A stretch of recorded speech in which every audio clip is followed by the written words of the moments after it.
So, hello everybody. Welcome to Deathground Reviews. My name's Alan, and today I have with me Rami Ungar, the horror writer. Hey everyone, Rami Ungar, horror writer from Columbus, Ohio, checking in. Awesome, man. So, yeah, today we are discussing Hellraiser, the 1987 film. There is a new one that's come out just recently. I haven't seen it yet. Have you seen it? I have. It was it pretty good? The Cenobites were amazing. I will always want more of them. And Yeah. I thought it really tackled the theme of addiction and the consequences of that very well. But everything else, uh, not very good. I Uh, was like, okay, this is getting kind of dull. Can we just see more Cenobite chaos, please? well, maybe we'll have to watch that one in the future and review it. But yeah, ours is the 87 version. And also, we are discussing 1408, film that came out back in 2007, based on a Stephen King short story. Hmm. So let's start with Hellraiser. Now, I want to be clear. I have yet to read Okay. The Hellbound Heart, I haven't read which it it's either. based. I'm pretty sure there are a lot of horror fans out there who have seen the movies and just have not gotten around to reading the book yet. Yeah, I haven't read any Clive Barker books yet. Sad That, confession, I haven't yet. that being, I read books, the first Book of Blood, and that's it. That's it. Okay. But I might use one of my Audible credits one of these days to get some more of his work, delve a bit deeper. Cool. So yeah, Hellraiser the movie. I'll give you a brief synopsis. So we got sexual deviant Frank, played by Sean Chapman, inadvertently opens a portal to hell when he tinkers with a box he bought while abroad. The act unleashes gruesome beings called Cenobites who tear Frank's body apart. When Frank's brother, played by Andrew Robinson, and his wife Julia, played by Claire Higgins, move into Frank's old house, they accidentally bring what is left of Frank back to life. Frank then convinces Julia, his one time lover, to lure men back to the house so he can use their blood to reconstruct himself. And this was directed by Clive Barker, adapted from his book, as you said, Rami, The Hellbound Heart, and had a box office of 14.6 million back at the time it came out. Damn. What was the budget? Oh, it's not listing it. I know it was a cheap budget based on the effects I watched, of course, but yeah, not listing that. Tell me, Rami, what did you think of this film? When I first saw it, I had no idea of its history or of its reputation, but I was wowed. It was not a conventional slasher movie. It is a slasher in its way, a supernatural slasher, but it is the story goes its own path. It does not follow a normal slasher structure. Or it just keeps surprising you. And it's sort of like watching the drama of a marriage and an affair with very dark, gory, supernatural tendencies or elements. Right. What did you like about it, and what did you dislike, if anything? Well, I always thought that the resurrection of Frank, how they showed that was amazing. I Yes. also thought um the evolution of Julia, the wife, she that was pretty cool, interesting to me because when you see her in flashback, she seems very happy, not very made up, and Frank just kind Yeah. of awakens this dark desire in her that changes her both outside and inside. I mean, she starts wearing heavier makeup Right. and uh she just becomes a lot colder and your image is breaking up. I've noticed that. I'm flashing in and out here. Am I still coming through okay? You're coming through great, but I'm just flashing weirdly. Oh, that is odd. Maybe it's the Cenobites. Maybe they're Oh, I'm back. I'm back. oh and and thankfully there doesn't appear to be any demonic dominatrixes or undead perverts behind you. I escaped unscathed. They must have disliked something you were saying there. You weren't giving them enough Truth. praise. And of course, the Cenobites themselves, you can they steal the show when they are in the movie. Yeah. They are their design is just really amazing and very creepy. It's designed to just their design is designed. They are made up to look just really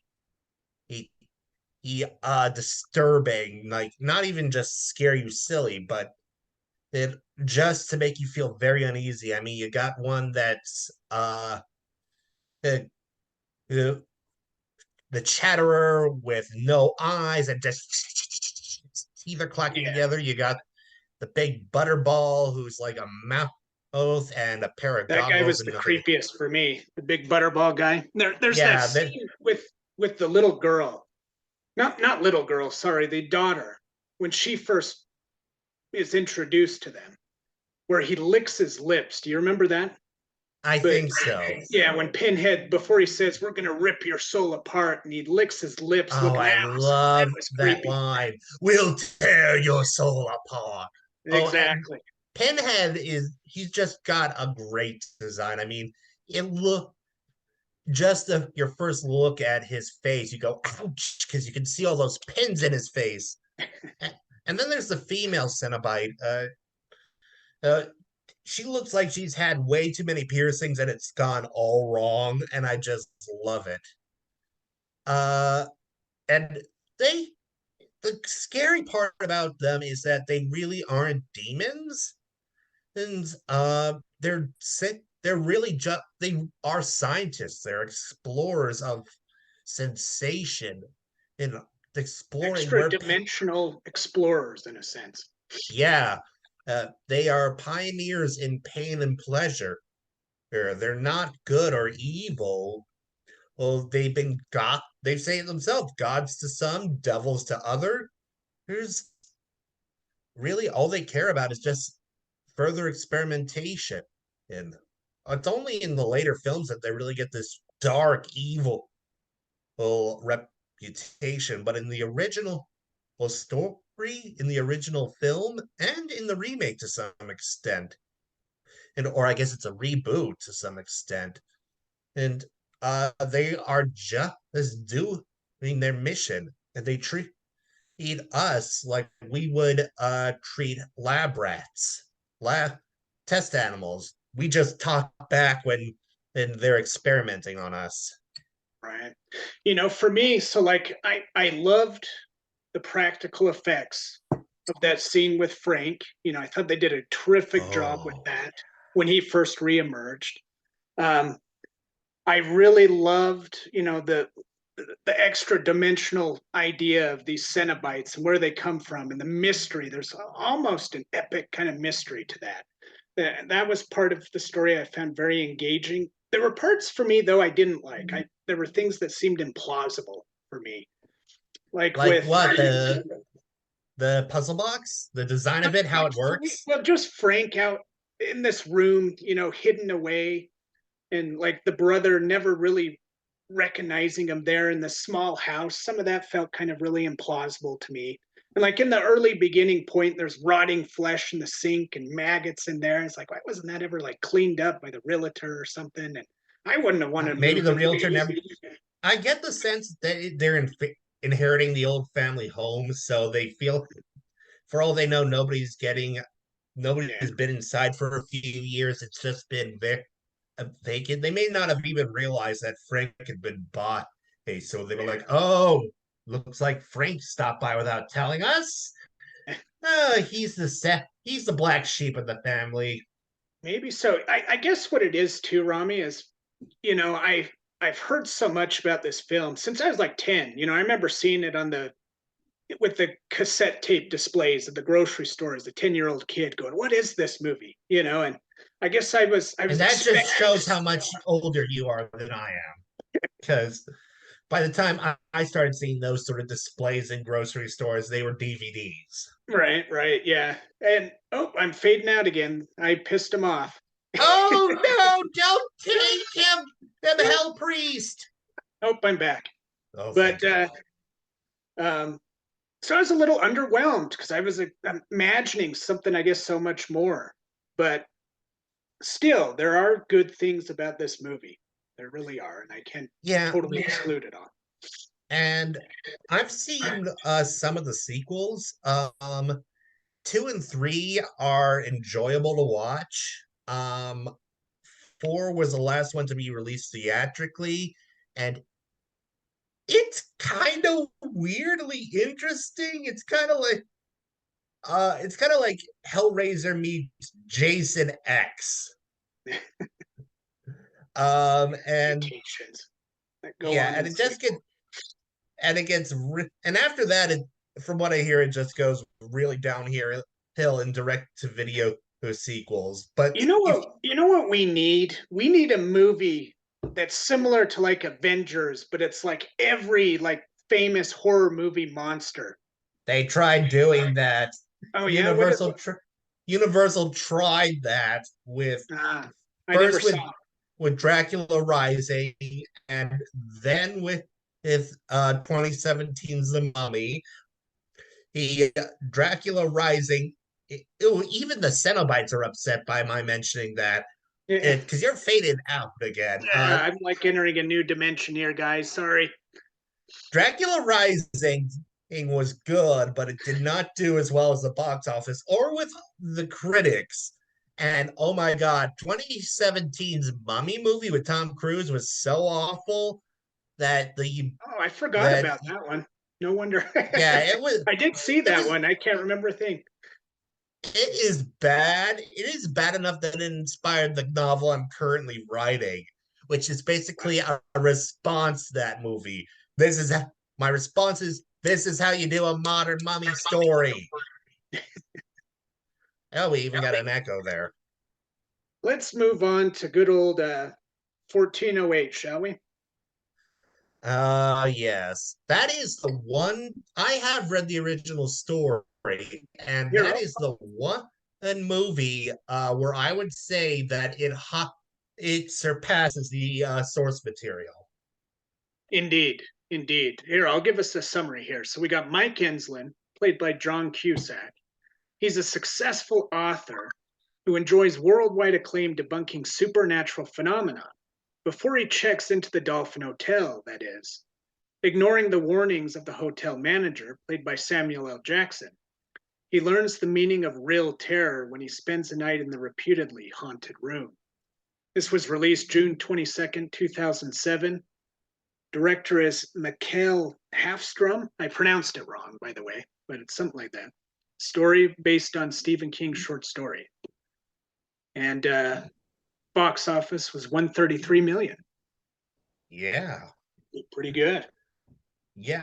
It was released around the time when Hollywood was getting out of this really bad phase when it came to horror movies. Like every horror movie was extremely CGI reliant, using very basic ghost stories.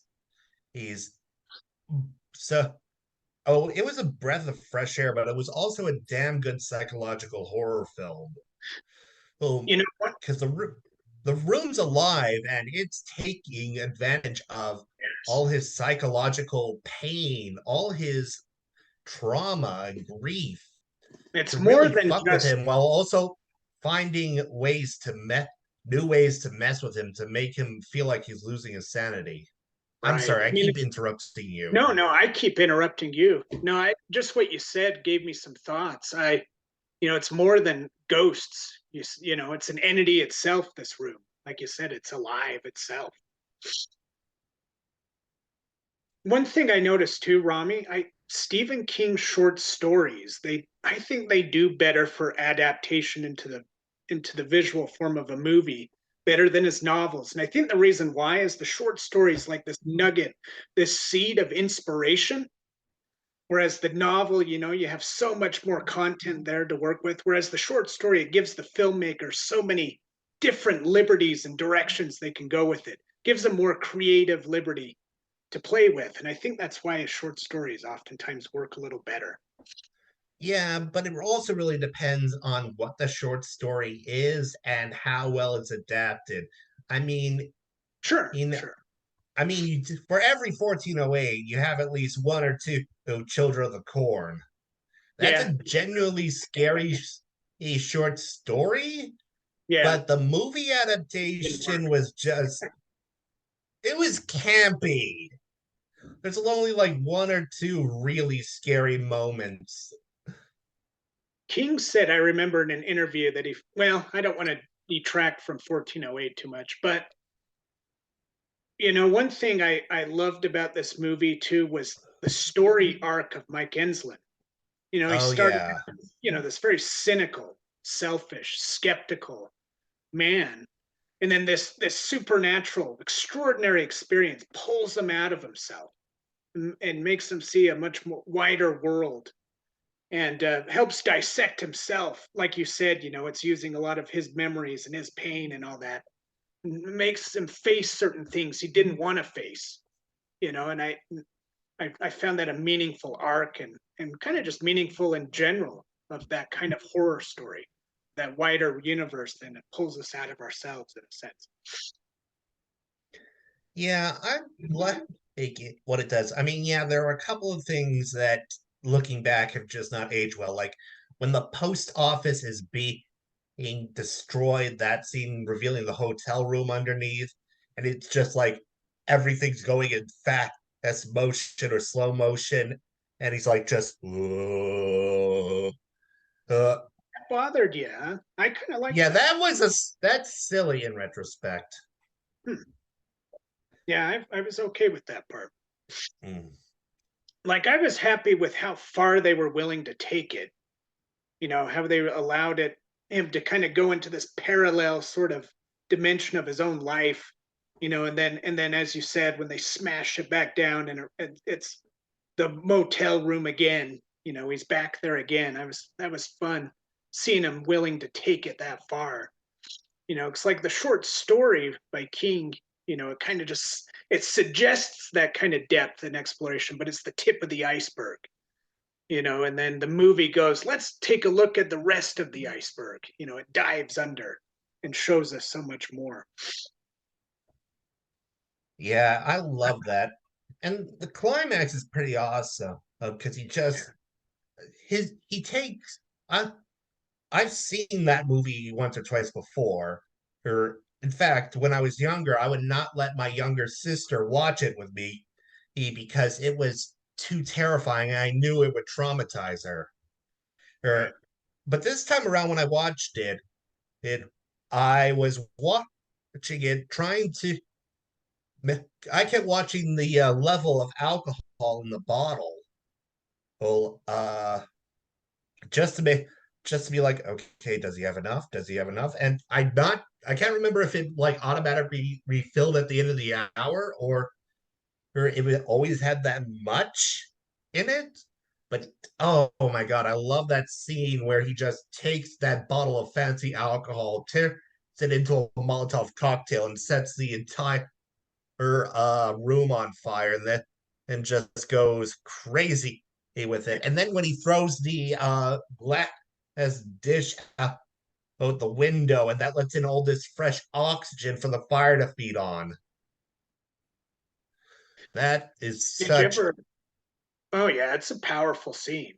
Did you ever see the director's cut ending? I think I have yeah, I think I did watch those alternate endings. Yeah. What did you think of those? Do you feel that would have been a better direction, or the theatrical cut was better in your opinion? I like the theatrical cut. I just like the Too. idea that we don't know if the room has been in fully vanquished. Yeah. I mean, it just leaves it kind of open, but we know that the Dolphin Hotel is closed for a little while. Yeah. Well, and that the room has lost a victim, but we don't know if it's been fully eradicated. And the only real proof that he went through that experience is on that tape where you hear his daughter's voice. Right. I like That that one, mystery. and I I love how his wife is just like in shock hearing that, and he's just like, I told you, it was I went through something in that room. See? absolutely. Yep. I thought that was a much better ending. Well, cool. Yeah. 1408 guys and Hellraiser. Check those movies out if you have not seen them. And I'm thinking, Rami, the next movie we should watch is In the Mouth of Madness from Oh, that 1990. is such a good film. I'm excited to watch it and chat with you about it. It sounds like it's a one you're passionate about. So Uh-huh. And if you have you and we should definitely discuss other films the next time. I We'll talk about some other films that we should definitely discuss because there's a bunch of good films that we've seen and that we haven't seen and that other people have seen or haven't seen that right. would Image came just back. oh, I guess the Cenobites are done with you. Either that or you're in 1408 and the hotel was In messing with that your camera. Kafka-esque room, right? Yeah. Wandering around in there, lost and insane. Oh, there's John Cusack. Yeah. Hey, he is still stuck in here. Yeah, but we'll have Yeah. to Lots of definitely movies. pull up a good pile of movies to discuss next time. Awesome. Will do, sir. But yeah, everybody, this is Death Ground Reviews, movie night with Rami Ungar, and we will chat with you again next time. Pleasant nightmares, kids. Thank you.